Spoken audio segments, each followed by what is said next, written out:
Although Catholicism is a sun god representation of the mysteries, and Islam is a moon god representation, it's interesting to cross-reference them to point out some commonalities that betray a shared origin. Since the end goal of Satan is to undo the scattering of Babylon and return the world to a single one-world religion, it is these kinds of commonalities that he will play upon to bring that unity at the end of time, not just with Catholicism and Islam, but with all religion that stems from Babylon. For example, let's compare the habit that Catholic nuns wear with the hijab that Islamic women are expected to wear. They're almost identical. Also, in both religions, people are taught to pray with beads. Just as Muhammad is said to have received his revelation in a cave, Mary is also depicted as living in caves or grottos in Catholicism. As I've already pointed out, this practice links them to the underground Babylonian worship of Nebo, who was said to have come out of the hole in the ground, and puts us in mind of Revelation 13:11 that talks about a beast coming out from the earth. The mysteries were often celebrated in caves or grottos, and this explains the origin of this practice today and why revelations from Satan are so often given in the darkness. In Fatima, Mary is in a cave. In Lourdes, Mary is in a cave. The Pope and Catholic followers enter into these caves to venerate her and thus perpetuate the Babylonian system. Today we may also associate grottos with the secular Christmas character, Santa Claus. Department stores around the world create Santa's grottos around Christmas time and invite kids to enter into it to receive a gift. Again, this mimics a practice that has gone on for millennia. Although we've briefly looked at holidays already, we may revisit them in depth at the end of this study. Catholicism and Islam stand side by side around the world, often in places that were originally pagan in nature. Cathedrals and mosques are frequently built either next to each other, or the two buildings are incorporated into one. Cordoba in Spain is perhaps the most famous example of a cathedral mosque that was originally one and is now the other. It doesn't matter that the building was once consecrated to Catholicism, but is now consecrated to Islam, because both serve the same system. We have noted the sun symbolism in Catholicism. Even though Islam is the moon god version, they still have some sun imagery like on the ceiling of the King Abdullah Mosque in Jordan. Not entirely different to the concept behind St. Peter's Dome in the Basilica. The sounds of the religions are also similarly solemn. This is the sound of an Islamic call to prayer. أشهد أن لا إله إلا الله.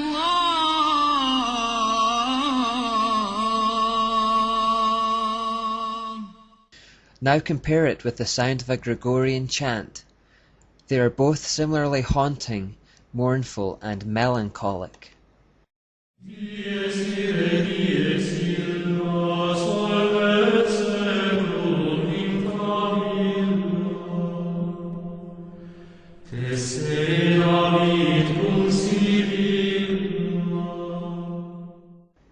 Both religions also make use of the telltale satanic all-seeing eye.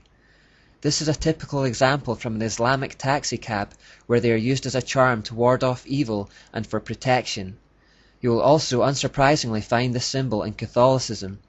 This is one example found on the confessional at the Cathedral Milano in Italy.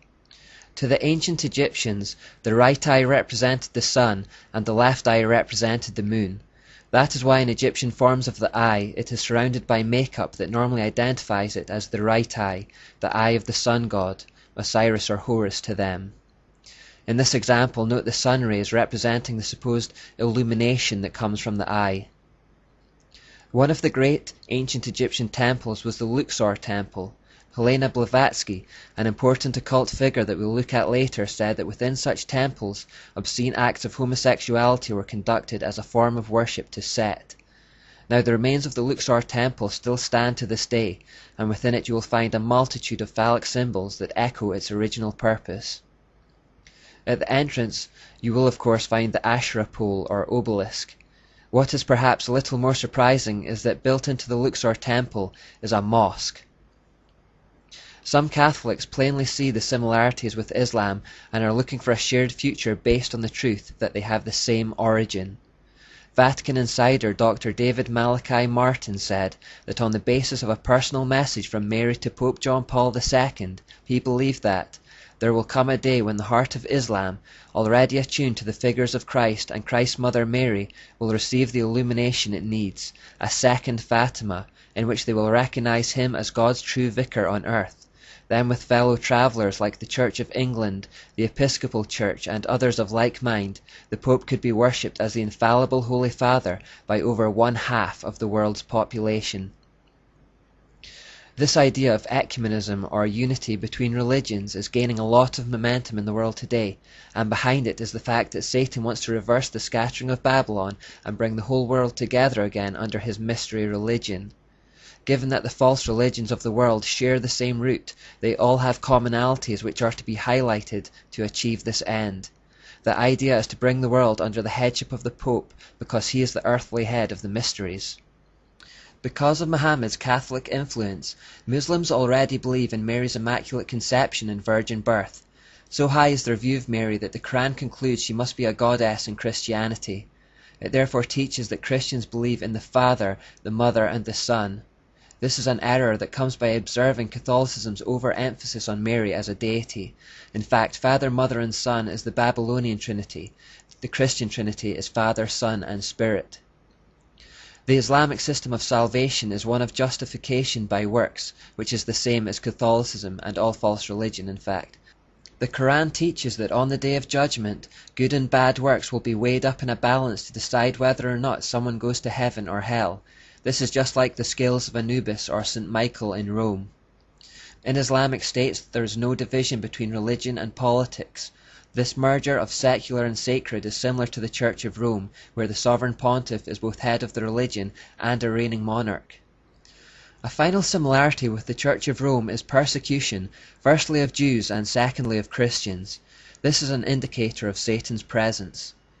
The Jews were granted full citizenship of Rome in 212 AD. However, when the empire became Catholicized under Constantine 100 years later, this toleration of Jews declined and persecution began. This was the start of a long history of terrible persecution of Jews by the Church of Rome. Likewise, we have already seen how Muhammad developed a hatred of the Jews and took to attacking and massacring them. In conclusion, we should be careful not to bow to the pressure of the politically correct lobby and blaspheme the name of God by placing him on a level with Allah, or to even suggest that they are one and the same under different names. Allah is Baal. We should also be clear in refusing to compromise with Catholicism and its Babylonian ways.